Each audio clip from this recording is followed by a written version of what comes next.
Bienvenue Stop Invest, la chaîne des top d'investissement. Ici, on parle essentiellement d'entreprises de qualité. Avons-nous une opportunité d'investissement sur International Flavor and Fragrance? C'est la question à laquelle on va essayer de répondre en se basant sur l'état financier de la compagnie.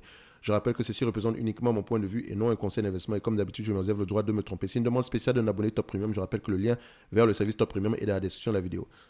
Maintenant, en termes de revenus, qu'est-ce qu'on a? On a des revenus assez croissants ici. Donc, attention, ça, c'est clairement une entité qui a dû faire une grosse acquisition dernièrement. OK, et on peut le voir ici. Donc, il y a une acquisition qui a eu lieu à ces niveaux-ci, qui pourrait avoir eu un impact sur ce business. Et encore, l'acquisition n'est même peut-être pas la seule raison derrière. Je pense également qu'il y a peut-être eu ici derrière une fusion avec une autre entité, dans tous les cas de figure, parce que normalement, à partir de l'acquisition 2018, mais pourquoi est-ce qu'on a une explosion uniquement à partir de 2021?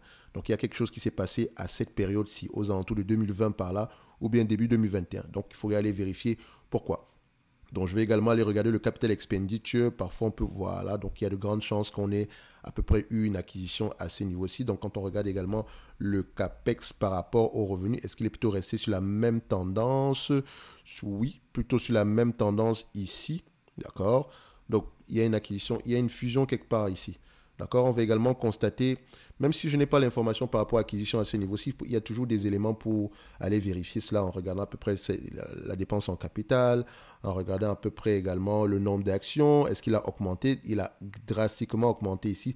Donc, il y a eu une fusion ici. Je ne connais pas, enfin, je ne sais pas que je ne connais pas. J'ai déjà eu à analyser pas par le passé, mais il y a très longtemps cette compagnie-ci. Pas sur une chaîne ni quoi que ce soit. Donc, on peut vérifier également ici, voilà, au niveau de Wikipédia. J'aime bien, je préfère le Wikipédia en anglais, parce qu'en anglais, je pense qu'il y a souvent bien plus d'informations. Ok, donc History ici, il y a quelque chose qui s'est passé. 2018 ici, on a acquis l'acquisition, on a acquis ici la compagnie Frutarom. En 2019 ici, on a fait l'acquisition. Oh, ok, on a Reverse Morris Trust ici, donc l'acquisition ici. Donc, c'est un spin-off acquisition, généralement. Ce que ça veut dire, c'est en termes de taxes, c'est assez efficient ici. C'est généralement ça, je pense que c'est bien ça, le Reverse Morris Trust ici. Donc, ça veut dire que l'entité Dupont ici a spin-off un segment d'activité. Au lieu de spin-off le segment d'activité ici en bourse, il a plutôt spin-off le segment d'activité au sein d'une autre entité ici, donc à savoir IFF. Donc, ça fait à peu près, c'est un peu comme une fusion. OK, OK. Donc, les deux ont fusionné à cette période-là. Donc, c'est pour ça qu'on a, c'est fin 2019 par là, donc décembre 2019 ici. Donc, c'est-à-dire que à la fin de la journée, je pense que ça peut expliquer ici la variation ici de ce business-ci aux alentours de 2020-2021. OK? So, c'était une fusion. Alors, on revient sur la vidéo. Alors, après la fusion, etc., qu'est-ce qui se passe? Généralement, il y a beaucoup de changements. Donc, il y a beaucoup de restructuration. Donc, ça peut avoir un impact négatif au niveau des marges brutes, des marges nettes ici temporairement. Donc, il faudrait aller vérifier ici l'objectif de marge au niveau, au niveau ici de ce business-ci après la fusion. En termes de marge brute ici, les marges brutes sont décroissantes. Mais comme je l'ai dit, ça peut s'expliquer par rapport à la fusion parce qu'il y a beaucoup de choses à changer. OK? So, ça peut généralement avoir ce genre d'impact-là. Donc, grosse margin ici est plutôt très très bas, à diminuer, chute littéralement ici, mais il peut avoir une bonne raison derrière. La marge nette également ici, moins 18%. Enfin, elle est plutôt négative. Quand on regarde à peu près, on la normalise un tout petit peu ici, on voit qu'elle est positive, d'accord, en réalité. Donc, ça veut dire qu'il y a eu un impact ici lié à une charge non financière, mais également le business en lui-même se porte un tout petit peu mal. OK. Donc, quand on compare maintenant avec les free cash flow, est-ce que les free cash flow et net income parlent le même langage? En date d'aujourd'hui, non. OK. Mais on voit ici que les free cash flow sont également grandement impactés sur ce business-ci. Donc, il faut aller poser la question. Je pense que nous avons une entreprise, une entité ici. Je ne dirais pas en pleine restructuration, mais voilà, c'est peut-être le terme qu'il faut utiliser ici. Donc, après la fusion, il y a beaucoup de choses à changer. Donc, il faut éliminer les doublons, il faut réduire à peu près l'outil de production. Bref, il faut à peu près optimiser l'outil de production, pas réduire, optimiser. Donc, la fusion peut avoir du sens ici à long terme, mais à court terme ici, il peut avoir, surtout pour une si grosse acquisition, il peut avoir beaucoup de changements. Donc, évidemment, la dette nette, l'EBITDA également ici aura tendance à être impacté négativement ou positivement. Donc, on a un EBITDA ici croissant, mais en termes de marge, on a quelque chose de moins élevé que ça. Et quand on prend en considération ici la dette nette sur EBITDA, est-ce qu'on a quelque chose, une dette nette sur EBITDA stable ou décroissante? Donc, on a quoi ici? On a plutôt une stabilité. Est-ce que la dette nette en termes de volume diminue? On vérifie également ça ici. plutôt stable. Donc, quand je lis les rapports financiers, il faut qu'on me parle de la dette nette ici, la réduction, etc. Donc, là, on est déjà au niveau max ici. 5 fois les EBITDA, c'est assez correct. D'accord? Quand je dis c'est assez correct, c'est déjà le niveau maximum. D'accord? Si ce n'est pas une rate, c'est 5 fois les EBITDA. Si c'est une rate, on veut tout en dessous de 10 fois les EBITDA et encore en question de la politique d'allocation du capital après le dividende, etc. So, ce qui veut dire qu'en termes d'évaluation, je sais déjà que c'est un business qui est impacté sur plusieurs niveaux ici. Donc, il faut ajuster beaucoup de choses. Donc, normalement, c'est un business qui pourrait avoir tendance à se négocier à combien de fois les bénéfices. Je pense qu'on peut être aux alentours ici facile des 10, on peut se situer ici aux alentours ici des 25 fois les bénéfices. Attention, je vais aller vérifier ça. Donc, net income déjà et free cash flow, on va vérifier si on avait tendance à parler le même langage.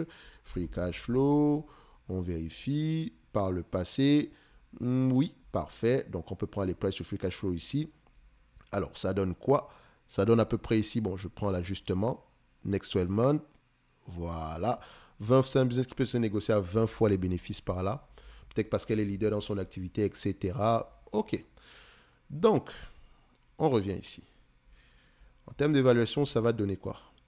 Alors, je vois ici qu'on s'attend plutôt, on a eu des bénéfices nets plutôt en berne ici et on s'attend plutôt à revenir à une certaine moyenne par rapport à ce qu'on a eu par le passé. C'est un business qui a tendance à s'échanger à 20 fois les bénéfices. Et est-ce que les analystes ont tendance à faire de bonnes prévisions également ici? Oui. OK.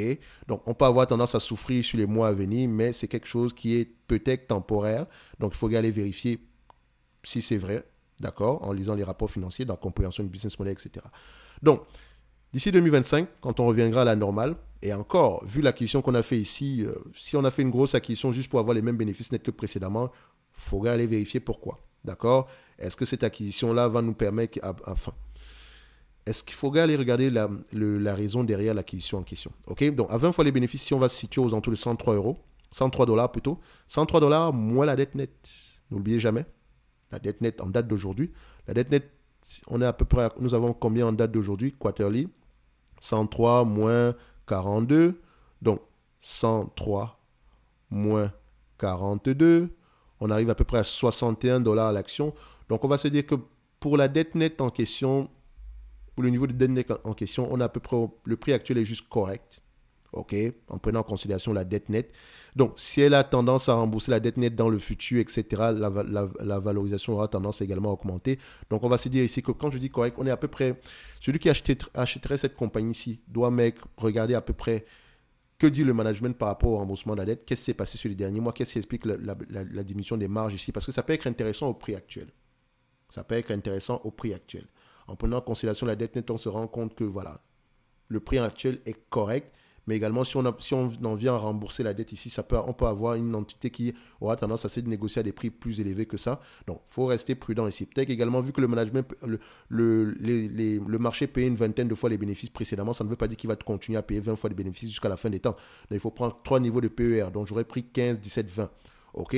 Donc, au prix actuel, le prix actuel est intéressant. Mais vous savez qu'il y a beaucoup de questions à poser derrière. OK? Donc, du point de vue de dividende, c'est bon. C'est un business qui aura tendance, qui a les moyens de payer ce dividende-là. Mais attention, j'aimerais qu'il reste ce dividende s'il reste à peu près stable. Ici, cette année-ci, elle va souffrir parce qu'elle n'aura pas les moyens de le faire du point de vue free cash flow. OK? Sauf si ça change. Mais du point de vue free cash flow, ça sera vraiment juste. Donc, il faut vraiment questionner le management ici par rapport au remboursement de la dette. OK? Mais ça peut être intéressant d'aller regarder ici en profondeur. OK? En prenant en considération la dette, on a un prix assez correct. Mais maintenant, il faut vraiment qu'on revienne à les marges qu'on a connues par le passé ici. OK? Donc, si je suis intéressé par International Flavor, je passerai plus de temps à regarder le business model, la compréhension de l'industrie, etc., plutôt que les chiffres. OK? Parce que les chiffres ici sont intéressants. Même s'ils ont tendance à diminuer, etc. Comme je l'ai dit, il y a une bonne raison derrière. OK? Mais maintenant, il faudrait vérifier si le business model après la fusion, etc., sera de plus en plus intéressant, ou bien il y a un impact, il y a des nuages gris à l'horizon. OK? Ceci n'est que mon point de vue et non un conseil d'investissement. Comme d'habitude, je me réserve le droit de me tromper. En lien dans la description de cette vidéo, si vous avez le service Top Premium ainsi que la Top Newsletter qui est gratuite, sur laquelle on partage généralement ici des notes d'analyse sectorielles. Je ne sais pas si je vais partager une sur le secteur ici concernant International Flavor, mais voilà. On ne sait jamais. Je vous laisse aller lire les rapports financiers. On se dit à bientôt. Merci. Un like, un abonnement, un commentaire, ça fait toujours plaisir.